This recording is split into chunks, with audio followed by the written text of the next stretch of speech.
ஓம் நமச்சிவாய. அன்பு நேயர்களே அனைவருக்கும் வணக்கம். நாம் இப்பொழுது ஆடி மாத பலன்ல தமிழ் மாதமான ஆடி மாதத்தில் சூரிய பகவான் அவரோட கடக வீடு, அதாவது மிதுனத்துல இவ்வளவு நாள் இருக்காருங்க. மிதுனத்திலிருந்து கடக வீட்டில் உச்சம் பெற்ற குருவோடு இணையும் பொழுது ஆடி மாதம் இந்த மாதம் 17ஆம் தேதி ஆரம்பிக்கிறாரு. சூரியன் தன் வீட்டுக்கே மறைகிறாருங்க. ஏன்னா சிம்ம வீட்டுக்கு 12ஆம் இடத்தில் வரும் பட்சத்தில், கடக ராசியில் சந்திரனோட வீட்டுக்கு வரும் பட்சத்தில் இந்த மாதம் சில சிறப்பான அமோகமான பலன்கள் நிறைய பேருக்கு நடக்க போதுங்க. அனைத்து ராசிகளுக்குமே நல்ல ஒரு யோகமான காலம், நல்ல ஒரு சிறப்புமிக்க காலமாக இருக்க போது.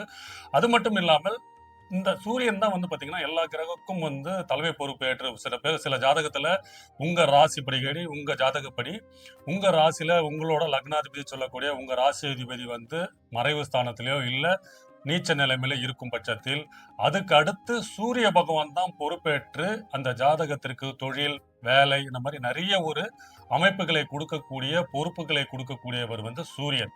இதன் அடிப்படையில் சந்திரன் வீட்டுக்கு வருகின்ற தன் வீட்டுக்கு மறைந்து கடக வீட்டில் பெயர்ச்சியாகும் சூரியன்.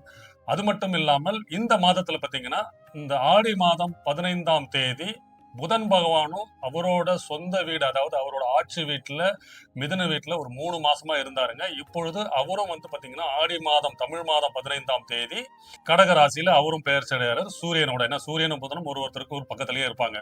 குரு, சூரியன், புதன் இவங்க 3 பேரும் இந்த மாதம் ஃபுல்லா 15ஆம் தேதிக்கு அப்புறம் ஆடி மாதம் 15ஆம் தேதிக்கு அப்புறம் புதனும் வந்துடுறாரு.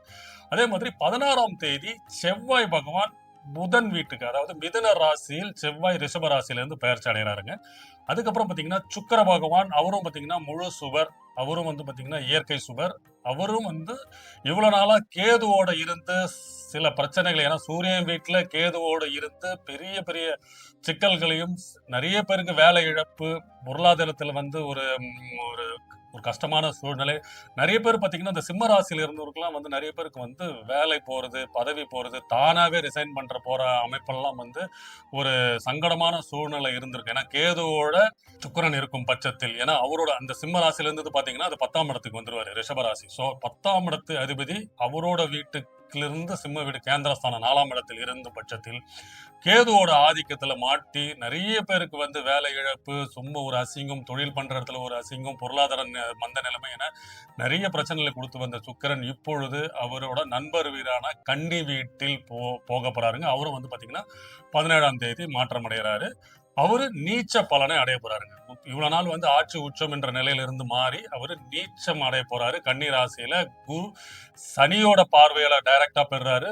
அதே மாதிரி செவ்வாய் மிதுன ராசியில இருந்து அவரோட பார்வையும், செவ்வாய் சனியோட பார்வை நீச்ச நிலைமையில் இருக்கும் சுக்கிரன் சில பேருக்கு யோகத்தையும் சில பேருக்கு சில சங்கடங்களையும் கொடுக்கறதுக்கு தயாராயிட்டாருங்க. மொத்தத்தில் இந்த ஆடி மாதத்துல சூரியனோட ஆதிக்கத்தில் முதல் 15 நாள் சூரியன் ஆதிக்கம் பெற்று இருக்கும் பட்சத்தில் செவ்வாய், புதன், சுக்கிரன் இவங்க 3 பேரும் தன் இடத்தை மாற்றி சில பேருக்கு நல்ல யோகங்களையும் சில பேருக்கு சில சங்கடங்களையும் சில பேருக்கு விபத்து, கண்டம், சில பேருக்கு பிரயாணங்களில் விபத்துகளையும் கொடுக்கறதுக்கான சில அமைப்புகள்லாம் இருக்குங்க. ஒரு ராசிக்கும் ஒரு பார்ப்போங்க.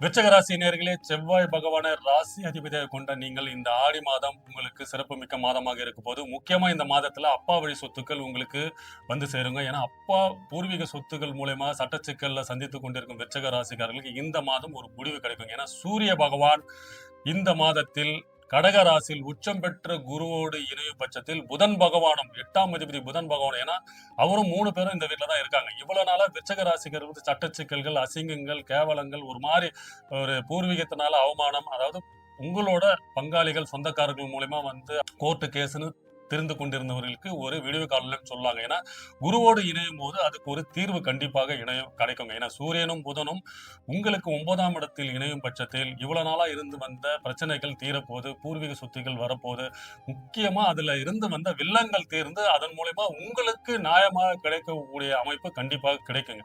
இதன் அடிப்படையில் அதன் மூலமா நீங்க ஒரு பொருளாதார நிலைமையை மாற்றக்கூடிய அமைப்பு, அங்க ஒரு ரெண்டுக்கு வருது, அங்க ஒரு சின்னதா ஒரு கடை கட்டிக்கு வருது, அங்க அதன் மூலமா ஒரு ரெண்டல் இன்கம் ஏற்படுறது, அந்த அமைப்பெல்லாம் இந்த மாதத்திலிருந்து கண்டிப்பாக, ஏன்னா அதுக்கு உண்டான தீர்வு இந்த மாதம் கிடைக்கும். அடுத்த மாதத்திலிருந்து அதுக்கு உண்டான நடவடிக்கைகள் ஏற்பட்டு அதன் மூலமா உங்களுக்கு ஒரு அந்த இடத்திலிருந்து ஒரு நிரந்தர ஒரு வருமானம் வரக்கூடிய அமைப்பு இந்த மாதத்தில் கண்டிப்பாக ஏற்படுத்தி கொடுத்துருவார்.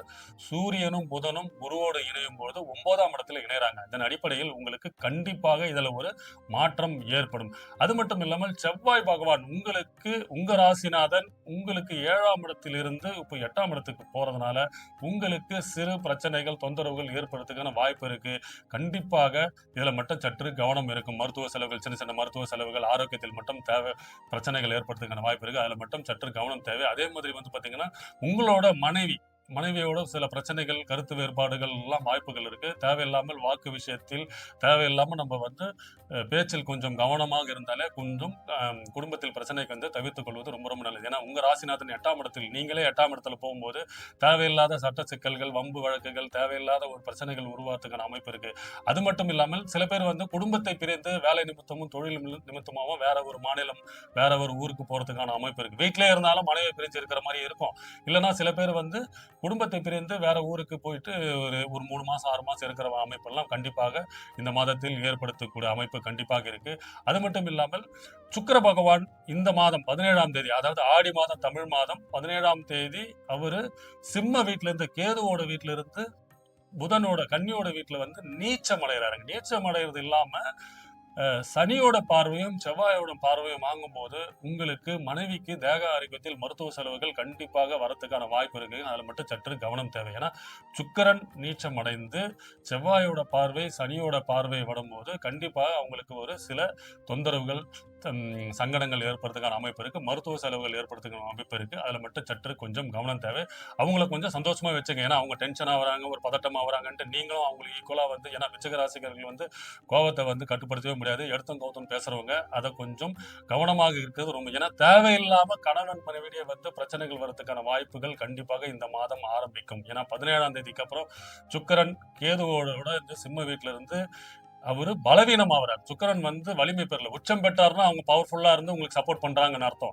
அவர் பலவீனமாவே நீச்சம் அடைகிறாங்க. சுக்கிரன் நீச்சம் அடையும் போது அவங்களே வந்து ஒரு மனது அளவுல வந்து சோர்ந்து போயும், அதாவது அவங்களுக்கு சப்போர்ட் பண்ற நிலைமையில நீங்களும் இருக்கிறதுனால ஒரு மனக்குழப்பம், மன உளைச்சலுக்கு ஏற்படும். இந்த அடுப்பில சனியும் வந்து அங்கிருந்து பாக்குறாரு, செவ்வாயும் அங்கிருந்து பார்க்கும்போது 2 பேரும் கடுமையான பார்வை பார்க்கும்போது இன்னும் அவங்களுக்கு வந்து ரொம்ப ஒரு நெருக்கடியான சூழ்நிலை உருவாக்கும். அதை நீங்க வந்து புரிஞ்சுக்கிட்டு அது சாதகமா இருந்தீங்கன்னா இதுல வந்து தவிர்க்கலாம். தேவையில்லாம நீங்களும் அதை வந்து நீ உன்னாலதான் ஆச்சு, இப்படி ஆச்சுன்னு போயிட்டு நீங்க சண்டை போடுற அமைப்பெல்லாம் ஏற்படும். இதுல மட்டும் சற்று கவனம் தேவை. ஸோ படிப்படியாக உங்களுக்கு இந்த மாற்றம் ஏற்படும். மொத்தத்தில் உங்களுக்கு ஒரு நல்ல விஷயம் ஒண்ணு நடக்க போகுதுன்னா உங்களோட தந்தையார் வழியாக இருந்த பிரச்சனைகள் படிப்படியா மாற்றம் ஏற்பட்டு புதிய தீர்வு கண்டிப்பாக கிடைக்கும். ஸோ இந்த பிரச்சனைகள் படிப்படியா மாற்றம் ஏற்பட்டு உங்க மனைவியின் வாக்குக்கு ஏற்றபடி நீங்க அமைதியாக சற்று கவனமோடு இருப்பது ரொம்ப ரொம்ப நல்லது. மருத்துவ செலவுகள் ஏற்படுறதுக்கான வாய்ப்புகள் அதிகமா இருக்குங்க. சற்று கவனம் தேவை. வாழ்க வளமுடன். வணக்கம்.